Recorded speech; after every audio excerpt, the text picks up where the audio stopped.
एक ही class result नहीं दिलवा सकता है आप, हाँ रिजल्ट की ओर मेहनत करवा सकता है, सही दिशा में काम करवा सकता है। अब हम ही बैठ के रिजल्ट दिलवा देता हूँ, सेटर होंगे, क्लास चलाने वाला डायरेक्टर या टीचर नहीं हूँ, ये बात तो कन्फर्म है। हमारा काम है जो क्वेश्चन आ रहा है, जिस लेवल का आ रहा है उस लेवल तक आपको पढ़ा देना। हाँ हूबहू क्वेश्चन कभी नहीं आता है, या हो सकता है कि 20% 50% आ जाए, 100% कभी हूबहू क्वेश्चन आया है? नहीं आया। क्लास की प्रासंगिकता क्या होता है, मतलब क्लास जरूरी क्यों होता है? ये कोई क्लास, हाँ और एक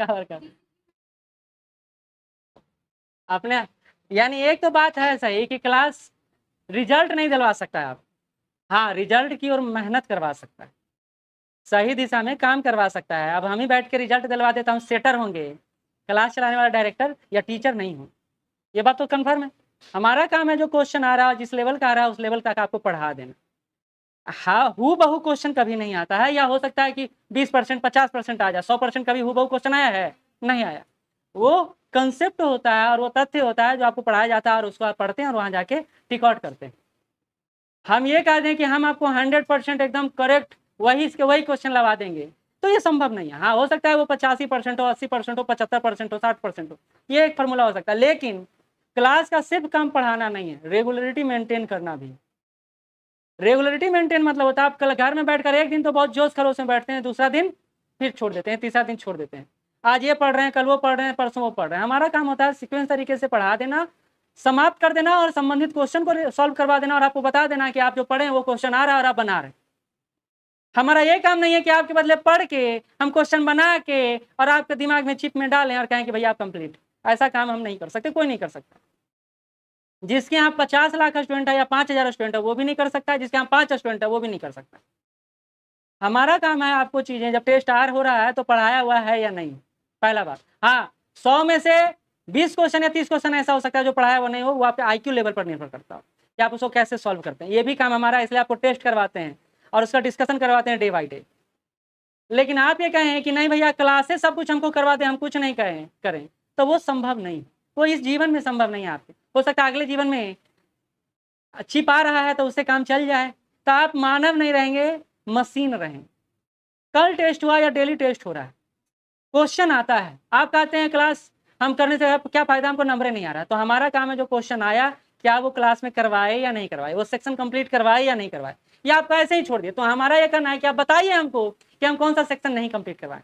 हाँ फिर से कहें, 100 क्वेश्चन है तो 10 20 क्वेश्चन 30 क्वेश्चन ऐसा होगा जो आउट ऑफ होगा, लेकिन 75 क्वेश्चन अगर आपका है तो बनना चाहिए ना।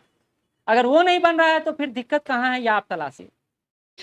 हम फिर से कहते हैं अगर दिमाग भरा हो तो उसमें एक बूंद भी पानी, सॉरी बाल्टी भरा तो एक बूंद पानी नहीं जा सकता, दिमाग भरा हो तो एक कंटेंट भी इंटर नहीं करेगा, सारा बाहर फ्लो करेगा।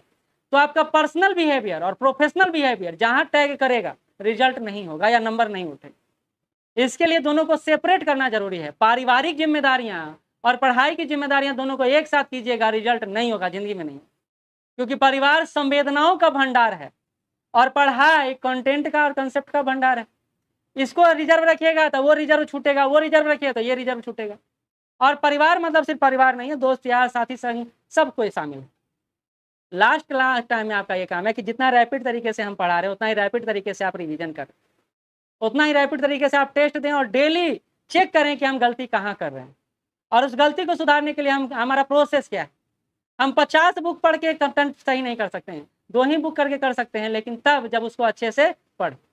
जैसे अभी बात बिहार स्पेशल का सुशील पूछने का या कोई पूछने का, आप जो बुक पढ़िएगा, जो हम कंटेंट दे रहे हैं उस बुक में उससे ज्यादा कंटेंट होगा तो आप वो बुक पढ़ लीजिए जाइए।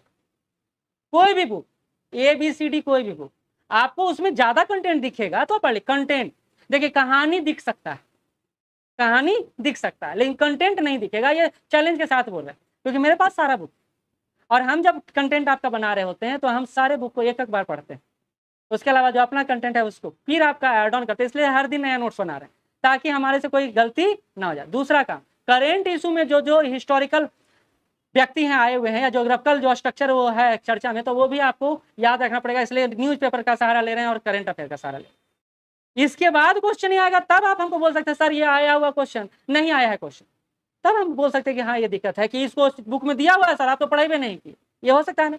और तीसरी बात, आपको कॉम्प्लेक्स नहीं बना रहे हैं, हम एकदम पूरा सरल बना रहे हैं, यानी फ्लो चार्ट से दे रहे हैं जिससे याद करने में आपको आसानी होगा, आया आपको याद करने में। लेकिन इतना के बाद अगर आप नहीं कीजिएगा तो वो आपकी गलती होगा, हमारी गलती नहीं। हमारा गलती ये होगा कि हम अच्छा से पढ़ाए नहीं, अच्छा से रिवीजन नहीं करवाएं, अच्छा से टेस्ट नहीं लें, सारा प्रोसेस हम करवा रहे हैं।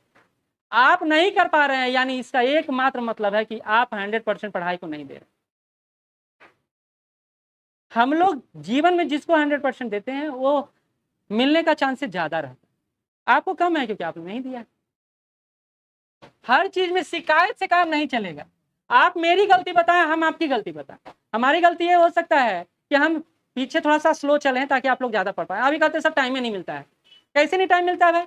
सवेरे 7 बजे से क्लास है, 7:30 बजे तक आप लोग आते हैं, 11:30 तक मान ले चलता है, 4.5 घंटा या 5 घंटा लेके चलते क्लास चलता है, तो 24 से 5 जाता है, 19 घंटा बचता है।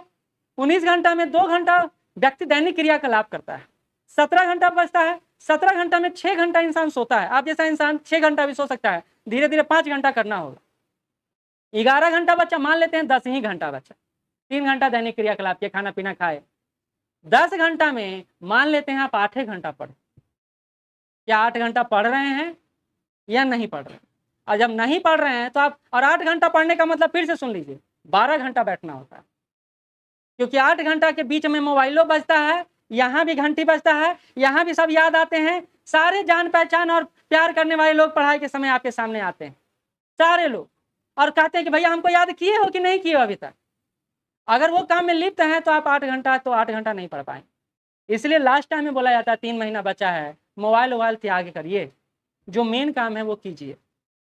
आप दोषारोपण तब करें जब क्लास में हम कंटेंट पढ़ा रहे हैं और नहीं आ रहा हो, या किसी जगह पे बहुत अच्छा पढ़ाया गया, आप हमको लेके आइए, सर देखिए इनका नोट्स कितना अच्छा बनाया गया है, और सारा कंटेंट फिर से हम जो दे रहे हैं उससे मिलान कीजिए। ऐसा नहीं बड़ाई कर रहे हैं हम, क्योंकि हम देख रहे हैं आपके पास जिनका मटेरियल है, उनके पास, उनका मेरा पास में मटेरियल है, हमको पता है कि वो कितना दे रहे हैं, तो ये आपका काम है करना। लेकिन आप क्या कहते हैं, क्वेश्चन वो आप ही देख लीजिए, आंसर वो आप ही देख लीजिए, कंटेंट आप ही देख लीजिए, बुक को आप ही देख लीजिए, प्रीवियस ईयर आप ही देख लीजिए, हमको बैठ के खाना खिला दीजिए, हम खा लेंगे, डकार लेंगे और उससे नंबर आ जाएगा। ये कैसे पॉसिबल? आपसे तो कम से कम डेली पूछते हैं। जहां 1000 का भीड़ है वहां कोई का चेहरा टीचर नहीं पहचानता है, देखता ही नहीं है, पहचानना तो छोड़, मिलिएगा भी नहीं आप। तो हम शुरू से, मेरा सिद्धांत रहा है, जहां कम स्ट्रेंथ हो वहां हम पढ़ेंगे। हम ज्यादा स्ट्रेंथ वाले टीचर या नहीं पढ़ेंगे, क्योंकि उसका कभी हम अच्छा कर ही नहीं सकते। क्योंकि जब हमको सेल्फ स्टडी करना है तो टीचर के पास क्यों जाएंगे, सेल्फ स्टडी करेंगे। आपको डेली पूछ रहे हैं, डेली डांट रहे हैं, डेली इंसल्ट कर रहे हैं, तब भी आप ढीठ जैसा खड़ा है, यानी आप में एनर्जी ज्यादा है, हम में एनर्जी कम। आप मेरा गलती बताइए, आपका अपना गलती मत बताइए कि हम नंबर नहीं उठा रहे हैं, ये गलती आपका है, ये गलती मेरा नहीं। ठीक, क्लास आपको पास नहीं करवाता, व्यवस्थित रहता है, रेगुलेट रखता है, निरंतर रखता है।